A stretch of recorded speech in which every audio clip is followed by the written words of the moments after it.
all the letters that go to all the students who are being questioned, and I would say it's about 60 in a year. And then we investigate those and we talk to them. Sometimes they come back with the proper information. That's fine. Sometimes they don't, and then they are asked to leave at the end of the semester and go back to their home district. So we do follow that.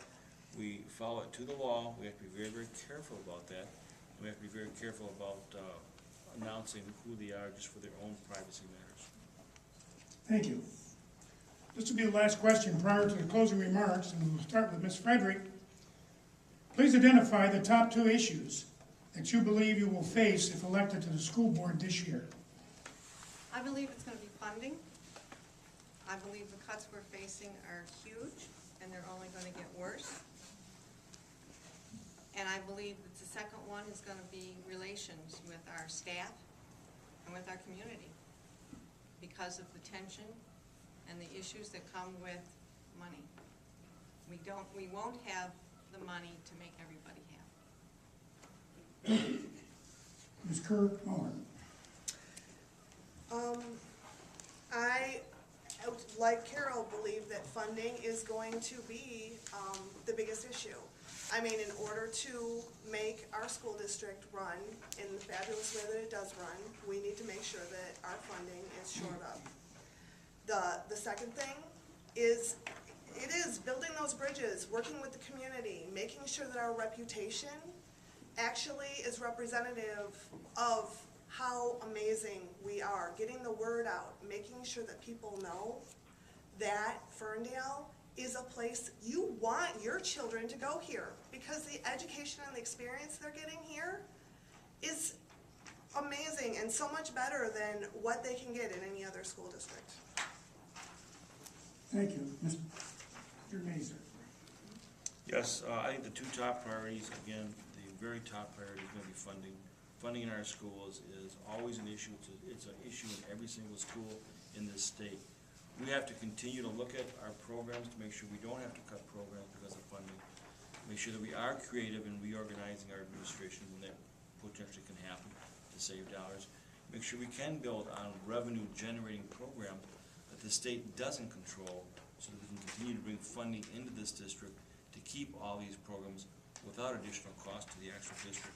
The second one is increasing MEP scores. We need to continue our current path. They are all going up, and they're going up very nicely. We're looking at all the special groups. They are also increasing. Is there room for improvement? Yes, there is. There's always room for improvement. But with the excellent teachers that we have on staff, the excellent programs that we've been putting in place over the last few years, I think this district is going to continue to survive and actually excel and draw more students into our district. Thank you. Thank you. Ms. Stahl. Wow, funding, because state, cuts are coming, and I think almost every single one, well, we all answered that, but also it was intertwined through just about every topic this evening, and through this entire process, it just keeps coming up. And then this is a tough one. The second one that we're going to face, I think there are going to be a lot of things. I think, really, I think it's going to be what's going on in the buildings with so many people leaving based upon the retirements. It's going to be a lot of the transition within the buildings that will impact our families and our children that show up next fall and see unfamiliar faces, and how we can work with each of the buildings so that that transition can go really well for the most important constituents, which are the children in the schools. Thank you. That concludes the questions. The candidates will now give a 1-minute closing statement in reverse order, beginning with Ms. Stahl. If you sat here and listened to everything tonight, the reality is the 4 of us agree on almost everything. Maybe the hottest topic was moving the election to November, and guess what? That's out of our control anyway, because it's going to come down from the state. So I think, we seem to agree on the budget, the schools of choice, doing what's best for our kids, maintaining programs, especially athletics and fine arts. I think this all comes down to the fact that Nan and I would like the opportunity to do what Carol and Chuck got to do, which was serve on the board when our children are in the schools. We are just asking for the torch to be passed to us on May 4th. I've said this several times. Gary Meyer has come into our schools and repeatedly asked the families of young children in the district to step up to the plate, and I keep saying, I'm here, I'm stepping up. Thank you. Mr. Mazur. I want to again thank everybody for coming tonight. One of my big priorities again is to maintain a full-service district. The excellent programs that we have, excellent extracurricular programs we also have, the theater, the band, the sports. I want to continue promoting those. Continue the open communications that we do have. It's very transparent at our board levels. All of our decisions are made in open meetings. All of our committee meetings are open. All of our board meetings are open. I want to expand on our strengths.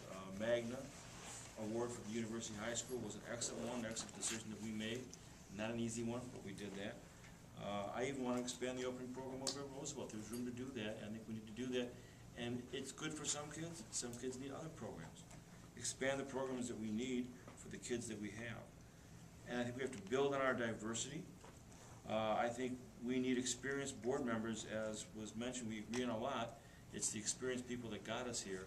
And I think it's the experienced people that know how to keep us going and move us ahead. And I think you need experienced people to run the ship during the storm, not inexperienced people. But I'd welcome on committees and boards. Thank you. Ms. Kerr-Muller. Well, I think there's all kinds of experience. Christy and I just bring a different kind of experience to the mix. This year, the state of Michigan cut per pupil funding in an effort to manage and balance the state budget. We're looking to cut further. As a parent in the Ferndale district, I am proud that we still have a full district service. And it's in my best interest to make sure that it stays that way. I will work tirelessly with the Finance Committee, administrative, and other board members to design programs that will ensure a further stream of revenue to offset the cuts. I will work with Oakland Schools, the MDE in Washington, in writing grants that will bring in money beyond what we need. I am proud to have my kids in this district. Many districts face tough issues and difficult decisions. It is my hope that developing stronger bonds with our city and our community and working together with the best minds that we can figure out all of these issues together. Thank you. Ms. Frederick. I don't have kids in the district any longer, but I am a stakeholder. And anyone who lives in the community is a stakeholder. And when making decisions, I can draw from the experience of our programs that from every grade and by having been there and not by hearsay. I have firsthand knowledge from my children and other graduates how Ferndale schools prepare them for college and life afterwards and in general. I'm extremely proud of my contributions, and I've helped this district move in a positive direction, and it would be my privilege to serve another 4 years alongside Chuck, who initiated all the changes we're reaping today. I'm in no way negating what our opponents are offering. It can be done at the building and committee levels. What they cannot bring at this time is knowledge base, or even the beginnings of a knowledge base of how our district works and why it works. Their learning curve will be huge. I bring objective reasoning. I encourage you to vote to keep the board intact. We will have 2 new members. It will be, and every member has children of some age, from kindergarten to college. It will have members with 7 different professional backgrounds, and it will have a board that has a proven record of dedication, commitment, and supporting good ideas. Thank you. That concludes our forum. The League of Women Voters would like to thank the audience, the candidates. For further information on the candidates, go to the website for our voter guide, www.lwvoa.org.